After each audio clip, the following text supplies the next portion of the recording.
नमस्कार दोस्तों, स्वागत है आप सभी भाइयों बहनों का एक बार फिर से आपके अपने online study channel agri Gurujis AGT में। दोस्तों बिल्कुल हम लोग बात करेंगे आज के पहले महत्वपूर्ण प्रश्न के, और कम से कम 16 से 17 पार्ट प्रीवियस में अपलोड हो चुका है। अगर नहीं देखे हैं तो उसको जा करके देखिए, प्लेलिस्ट आप लोग ज़रूर देखा करिए और डिस्क्रिप्शन एक बार चेक कर लिया करिए।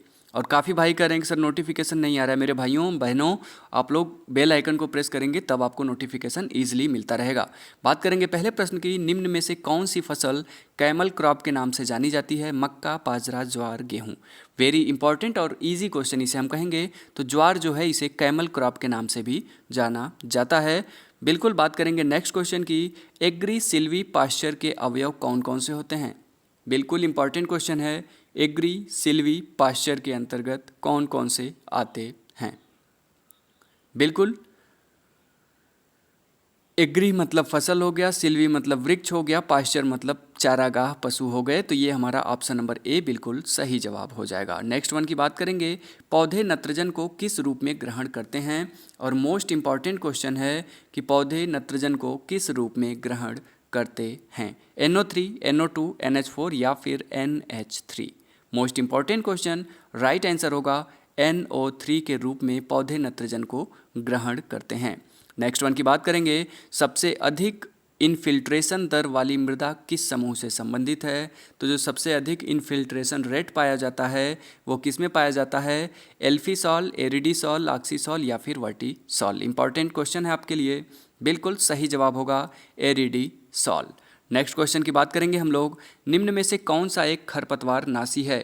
भाइयों ये मान के चलिए कि एग्री गुरुजी बिल्कुल आपको फ्री ऑफ कास्ट प्रोवाइड करवाते हैं। और जो देखिए, आप जब आगे बढ़ते हो ना, आप जब पढ़ाई करते हो, जब अपने मार्ग पर अग्रसर होते हो, तो बहुत सारे लोग निगेटिव चीज़ें फैलाते हैं। उनको फैलाने दीजिए, क्योंकि उनका काम ही वही है, उनकी औकात भी वही है, उनकी सोच भी वही है कि वो हमेशा एक नाली का कीड़ा होता है ना, उसे आप उठा के बाहर रख दोगे तो फिर वो नाली में ही जाएगा। इसलिए ऐसे लोगों से दूरी बना के रखिए, कोई वास्ता मत रखिए। जो भी परेशान कर रहा है, जो भी पैर खींच रहा है, खींचने दो। वक्त आएगा, हम वक्त के साथ जवाब देंगे, उनसे ज़्यादा सक्सेस होकर जवाब देंगे। नेगेटिव चीज़ों से हमें कोई भी लेना देना नहीं होना चाहिए। बिल्कुल बिंदास आप लोग तैयारी करिए, पढ़ाई करिए, और आप लोगों का ऐसा ही सहयोग रहा तो एग्री गुरुजी बिल्कुल एक ब्रांड के रूप में उभर करके आएगा, जो उन सभी गरीब, असहाय, जितने भी आप जो भी कह सकते हैं, सभी भाइयों बहनों की मदद के लिए हमेशा तत्पर रहेगा। बिल्कुल अगला प्रश्न है हमारा। देखिए, मैं ये बातें करने के पीछे एक रीज़न था कि एक भाई था, वो बहुत ही फ्रस्ट्रेट होकर के मेरे पास मैसेज किया। तो मैं वो कह रहा हूँ कि भाई परेशान ना होइए, बहुत सारे लोग आते हैं जो आपकी बुराई करेंगे, पैर खींचेंगे, खींचने दो। आप वक्त के साथ बदलो, वक्त के साथ चलते रहो, 100% आप आगे निकल जाओगे। बिल्कुल, निम्न में से कौन सा एक खरपतवार नाशी है? तो DDT, isoproturon, malathion, Plantvax. Very important question, आप सभी को पता होगा। DDT कैसा है? तो यह कीटनाशी के रूप में यूज में लाया जाता है। आइसोप्रोट्यूरान क्या होता है? तो आइसोप्रोट्यूरान जो है ये हमारा एक खरपतवार नाशी होता है। मेलाथियान, प्लांटावैक्स के बारे में आप लोग जानते ही हैं। नेक्स्ट वन की बात करेंगे, किस फसल में सर्वाधिक असंतृप्त वसा अम्ल पाया जाता है? तो किस फसल में सबसे अधिक अनसैचुरेटेड फैटी एसिड पाया जाता है? अरंडी, अलसी, नारियल, नाइजर। वेरी इंपॉर्टेंट क्वेश्चन है भाइयों, ध्यान से देखिएगा। तो कौन सी है, फटाफट कमेंट करके बताइए 4 सेकंड में।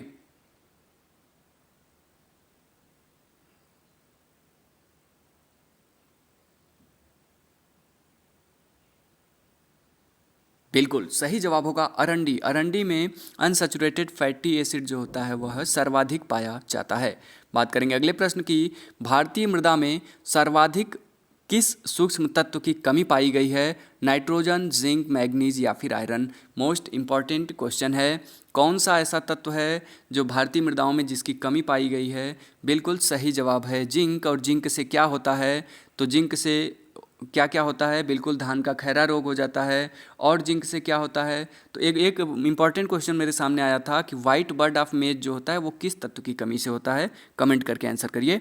बात करेंगे नेक्स्ट वन की, IFOAM जिसे आईफॉर्म कहते हैं, यह किससे संबंधित है? तो आपको पता होना चाहिए, आईफॉर्म जो होता है यह हमारा बिल्कुल जैविक उत्पाद के प्रमाणीकरण से संबंधित होता है। आईफॉर्म इंपॉर्टेंट रहेगा, याद रखिएगा। नेक्स्ट वन की बात करेंगे, ब्यूफोर्ट स्केल से क्या मापा जाता है? भूकंप, विंड प्रेशर स्ट्रेंथ, तापमान या फिर सुनामी? मोस्ट इम्पॉर्टेंट क्वेश्चन है।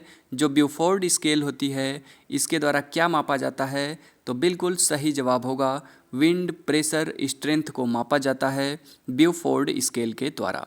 नेक्स्ट वन की बात करेंगे, किसके छिड़काव से गन्ने में शीर्ष प्रभाविता, जिसे एपिकल डोमिनेंस कहते हैं, अवरुद्ध की जाती है? तो कौन सा ऐसा रसायन है जिसके छिड़काव करने से हम लोग एपिकल डोमिनेंस को अवरुद्ध कर सकते हैं? IAA, ABA, GA3 या फिर cytokinin? Most important question. Right answer होगा साइटोकाइनिन का इस्तेमाल करके, छिड़काव करके एपिकल डोमिनेंस को अवरुद्ध या बाधित किया जा सकता है।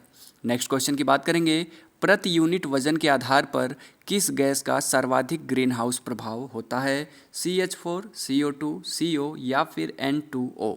Most important question. बिल्कुल, जो N2O है ये हमारा प्रति यूनिट वजन के आधार पर सर्वाधिक ग्रीन हाउस गैस के लिए रिस्पॉन्सिबल होता है। किस आधार पर कर रहा है? तो याद रखिएगा वजन के आधार पर, क्वांटिटी के आधार पर अगर बात करेगा तो CFC और CO2 हो जाएगा। बिल्कुल बात करेंगे नेक्स्ट वन की, पौधे के किस आर्थिक भाग से लौंग प्राप्त होती है? और यह कई बार पूछा गया है। लौंग जिसे क्लोव बोलते हैं, तो यह किस भाग से प्राप्त किया जाता है? आपके सामने ऑप्शन है फूल कलिका, फूल, फल या फिर तना। तो किस भाग से लौंग प्राप्त किया जाता है? फटाफट कमेंट करिए।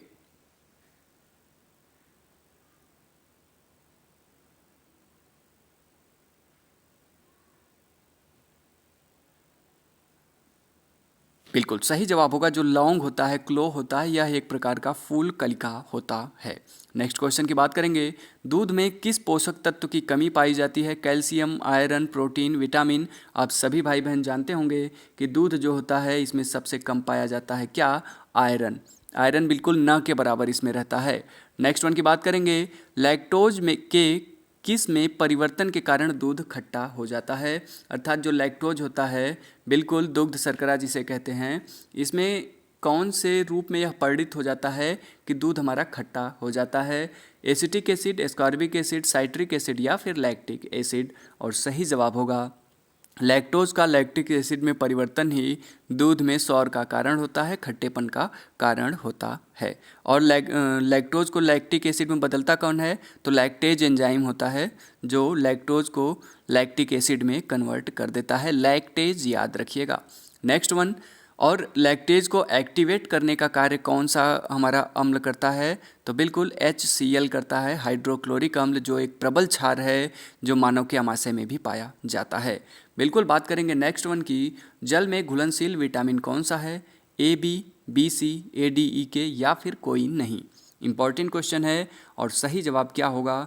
जो जल में घुलनशील हैं वे BC हैं। विटामिन B कॉम्प्लेक्स और विटामिन C ये वाटर सल्यूबल हैं, जल में घुलनशील हैं। और जो ADE है यह फैट में है। याद रखिएगा, वाटर बड़ा है तो BC हो जाएगा, फैट हमारा छोटा है तो इसमें अत्यधिक विटामिन ADE रहती हैं। यह एक प्रकार का ट्रिक है आपको याद करने के लिए, काफ़ी कन्फ्यूजन हो जाता है। बिल्कुल बात करेंगे नेक्स्ट वन की। अगला महत्वपूर्ण प्रश्न है हमारा, असहजीवी नत्रजन स्थिरीकरण करने वाला जीवाणु कौन सा है? राइजोबियम, फ्रैंकिया, शैवाल या फिर एजोटोबैक्टर? जो असहजीवी नत्रजन स्थिर करने वाला जीवाणु होता है वह कौन सा है? तो बिल्कुल Azotobacter is right answer. Next one की बात करेंगे, एफ्लाटॉक्सिन किससे उत्पादित होता है? या एफ्लाटॉक्सिन किससे प्राप्त किया जाता है? एस्परजिलस फ्लेक्स से, पेनिसिलियम से, एस्परजिलस नाइजर से या फिर इनमें से कोई नहीं? मोस्ट इंपॉर्टेंट क्वेश्चन है और सही जवाब होगा एस्परजिलस फ्लेक्स से अफ्लाटॉक्सिन नामक रसायन प्राप्त किया जाता है। नेक्स्ट क्वेश्चन, कौन सा जीवाणु एंडोटॉक्सिन गाल उत्पन्न करता है? बैसिलस थुरिंजेंसिस, एस्पिलस, राइजोबियम या फिर कोई नहीं? तो वह जीवाणु जो एंडोटॉक्सिन गाल उत्पन्न करता है उसे क्या कहा जाता है? तो बैसिलस थुरिंजेंसिस कहा जाता है एंडोटॉक्सिन गाल उत्पन्न करने के लिए। नेक्स्ट वन, DNA किससे निर्मित होता है? तारक काय से, क्रोमेटिन से, सेल वॉल से या फिर रेक्टिका से? तो जो DNA होता है इसका पूरा नाम डीऑक्सीराइबो न्यूक्लिक एसिड होता है। RNA का राइबोज न्यूक्लिक एसिड होता है। तो यह किससे निर्मित होता है? DNA का जो निर्माण होता है यह हमारा क्रोमेटिन से होता है। बात करेंगे नेक्स्ट वन की, वेरी इंपॉर्टेंट क्वेश्चन आपके सामने, निम्न में से कौन से वायरस का आनुवांशिक पदार्थ डीएनए होता है? FMD virus, pox virus, rabies virus या फिर इनमें से कोई नहीं। तो ऐसा कौन सा वायरस है जिसका आनुवांशिक पदार्थ जो होता है वह डीएनए होता है? इम्पॉर्टेंट क्वेश्चन है। और डीएनए आनुवांशिक पदार्थ होगा किसका?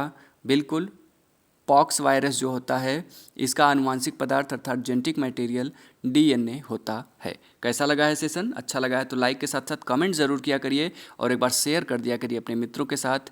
बने रहिए ऐसे ही धमाकेदार प्रश्नों के लिए। और प्लेलिस्ट को आप लोग ज़रूर देखिए, वहाँ पर सभी सब्जेक्ट का अलग अलग है, इवन इंग्लिश का भी स्टार्ट किया गया है और जो भी आपके आगामी एग्जाम है वहाँ पर आपको प्रोवाइड करवाया जा चुका है। तो चलिए मिलते हैं नेक्स्ट सेशन में, तब तक हंसते रहिए, मुस्कुराते रहिए, पढ़ते रहिए। ए ग्रे गुरुजीज AGT।